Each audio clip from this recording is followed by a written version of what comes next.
Is the UK government really going to require its citizens to pass a test just to buy Bitcoin? Welcome back, everyone. This was a weekend full of FUD, and we are going to dive into this story coming out of the UK. Here we go. First I saw of this was out of fellow Bitcoiner and pleb at MBTC.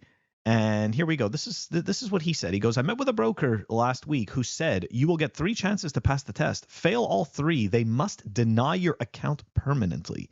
Your Bitcoin purchases will be limited to 10% of your net worth measured in liquid assets, trapping you in fiat debt hell. Warn your friends. Okay. So here's the tweet that originally came out of Ray Youssef, and let's dive into this here. So KYC at a whole new level. By January 6th, every UK citizen will have to take a test to buy Bitcoin. It is a 6-page quiz that will not be easy and is designed to get you to give up. If you pass, there will be a 48-hour cooling period before you can actually buy.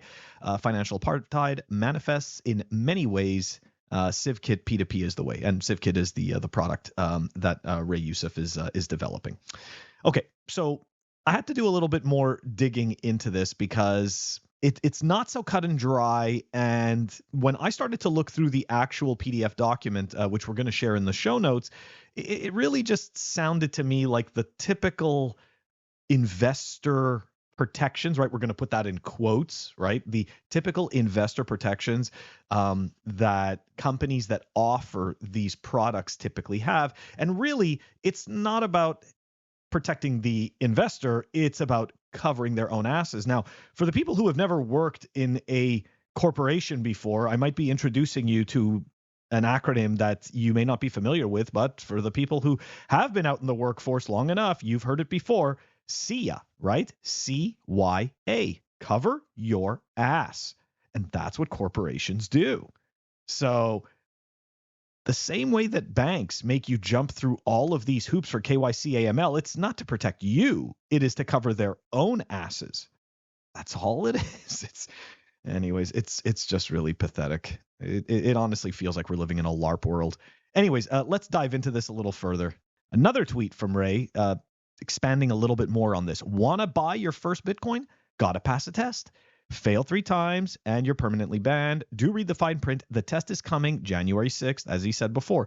Bitcoin isn't just for the underbanked in the global south. It is now critical for the overbanked in the west.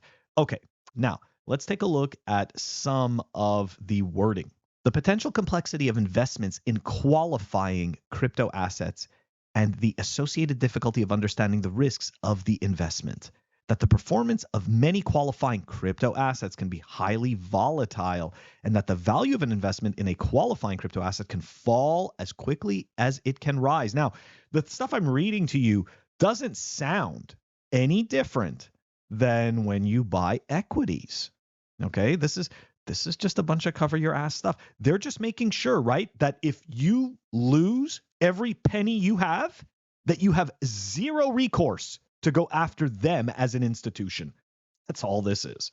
Here's another section, assessing appropriateness qualifying crypto assets. And we're going to take a look at this right here. So number 1, the role of the business offering or marketing the qualifying crypto asset and the scope of its services, including what the business does and does not do on behalf of clients, such as what due diligence is and is not undertaken by the business or underlying investments. Again, essentially what they're doing, okay,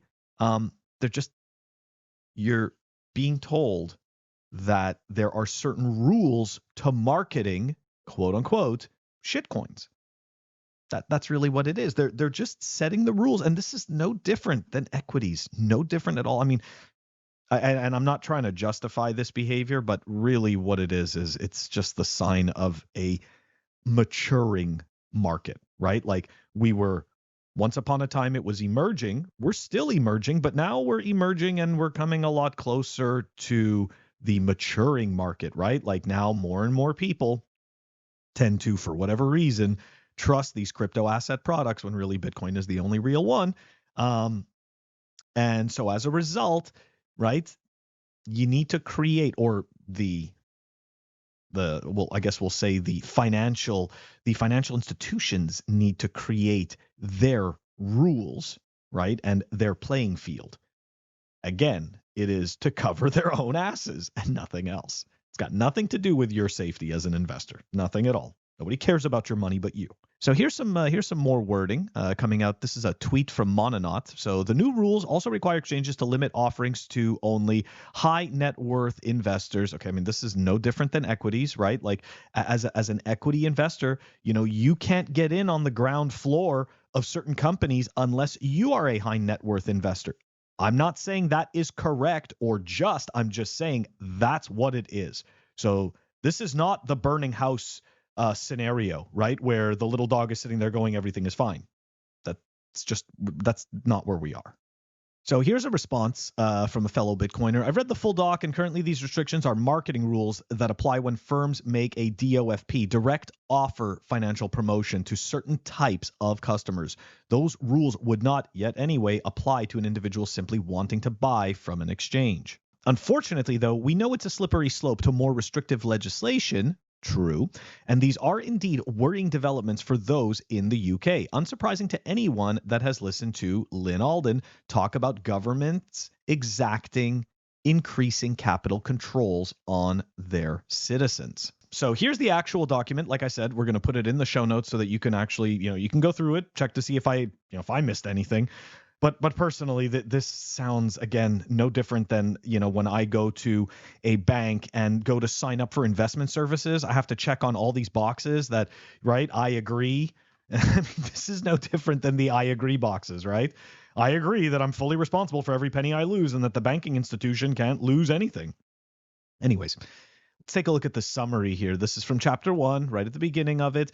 January 2022, the government published a consultation response setting out its intention to legislate to bring certain promotions of qualifying crypto assets, referred to as crypto assets in the rest of this document for simplicity, within the FCA's remit. The proposed legislative approach was updated in a policy statement published on the 1st February 2023. The financial promotions regime will apply to all firms marketing crypto assets to UK customers, regardless of whether the firm based overseas or what the technology is used to make the promotion.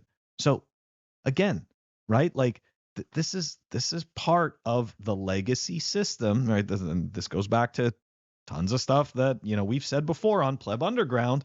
Look, the legacy system is here to stay. They're not going anywhere. They have the biggest moat, and they have access to the majority, if not all of the gates, all of the on and off ramps. They own them. So whether we like them or not, right? Whether we like them or not, they are going to set up all these little rules. But what you need to understand from that document is, and again, it's only shitcoiners that are going to be upset about this. Really it is. Because essentially what it means is that anything that they determine that is a quote unquote crypto asset, right, that is marketed by one of these firms, those things fall under this legislation.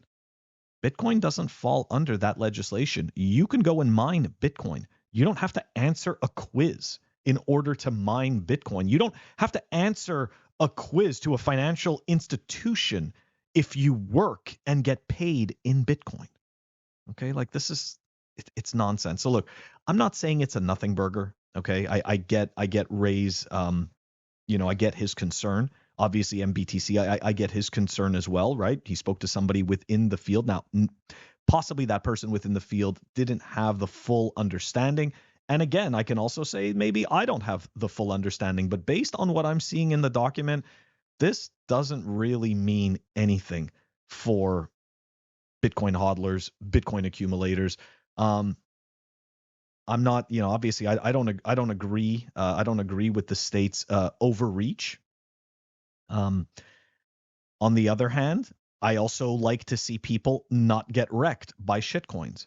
But it's also, if you have all the information available to you and that is your choice to take on an extremely high risk situation with very little liquidity based off of hopium that's being sold to you by someone who's getting paid, all right, that's your business, right? Like, to each their own, right? Like, you're allowed to get wrecked the same way that I am allowed to stay here and say, you know what?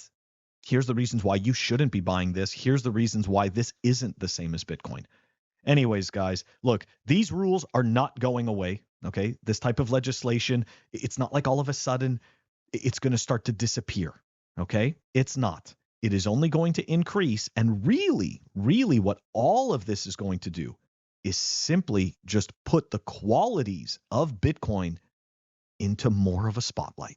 Anyways, guys, that is today's clip. Drop us a like, subscribe, help us grow the channel. I will catch you guys all tomorrow.